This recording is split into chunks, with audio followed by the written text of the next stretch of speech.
Alors aujourd'hui, on explore une question assez fondamentale, je crois, soulevée par une vidéo YouTube qui fait parler d'elle.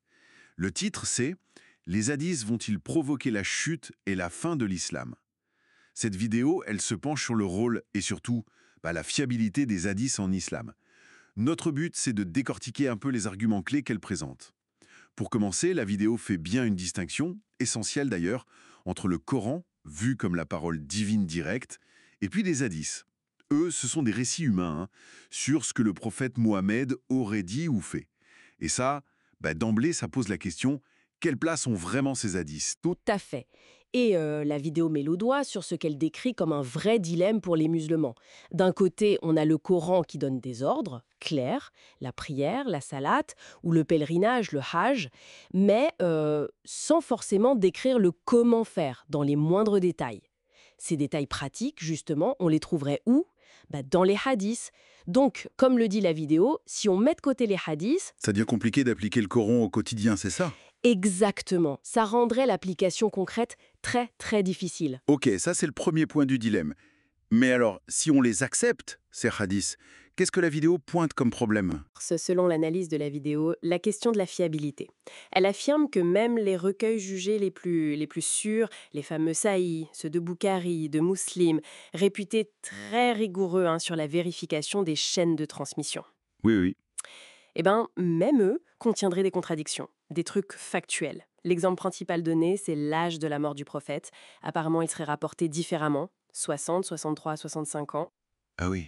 Oui, et ça dans les mêmes recueils.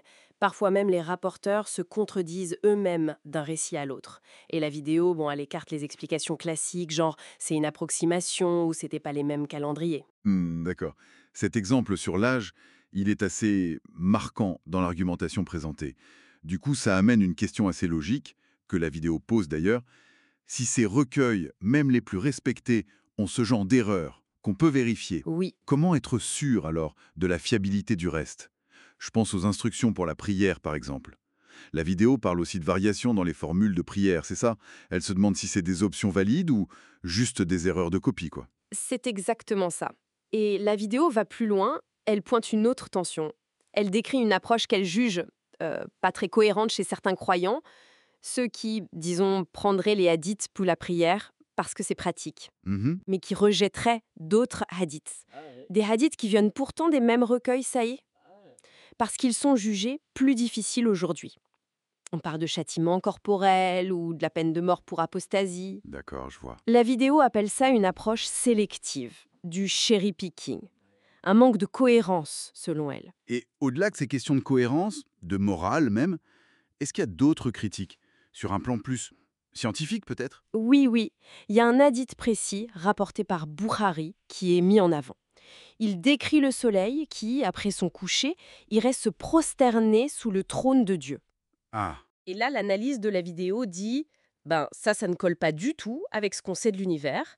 La Terre est ronde, elle tourne, le cycle jour-nuit est continu sur la planète. Donc, pour l'auteur de la vidéo, ça interroge soit sur les connaissances du prophète, soit, encore une fois, sur la fiabilité de la transmission de ce hadithia.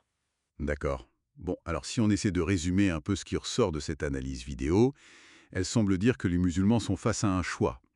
Assez difficile, non? C'est ça, un choix cornélien, comme on dit. D'un côté, accepter les recueils saillies, ça permet de pratiquer, d'avoir le mode d'emploi pour le Coran, mais ça voudrait dire, selon la vidéo, accepter aussi les contradictions, les points qui semblent scientifiquement faux ou moralement durs pour certains aujourd'hui. Ok. Et l'autre option, présentée par la vidéo? L'autre option, ce serait de rejeter ces recueils sahih. Là, on préserverait peut-être une image, disons, plus lisse de la foi. Mais le prix à payer, toujours selon la vidéo, c'est que les piliers comme la prière deviendraient quasi impossibles à pratiquer, faute de mode d'emploi clair. Ce qui remettrait en cause la pratique elle-même. Exactement. Ce qui, d'après l'argumenteur, mettrait en péril l'islam tel qu'il est vêtu par la majorité. Donc le message qu'on peut lire en filigrane dans la vidéo, c'est que dans les deux cas, il y aurait un souci. Soit la crédibilité des textes est touchée, soit c'est la possibilité même de pratiquer qui est remise en question. C'est tout à fait la perspective critique qui est développée, oui. Et c'est sa conclusion. Ça laisse songeur. Une réflexion qui pourrait découler de tout ça, peut-être. C'est de se demander quand des textes qu'on considère comme sacrés et fondamentaux ont besoin de compléments humains. qui sont par nature faillibles, sujets à l'erreur, à l'interprétation, pour être mises en pratique. Qu'est-ce que ça nous dit sur le lien entre le divin et l'humain? Sur comment une foi se transmet, se construit et se vit au quotidien? Voilà, c'est une question ouverte qui dépasse sans doute la vidéo elle-même, mais qui mérite réflexion.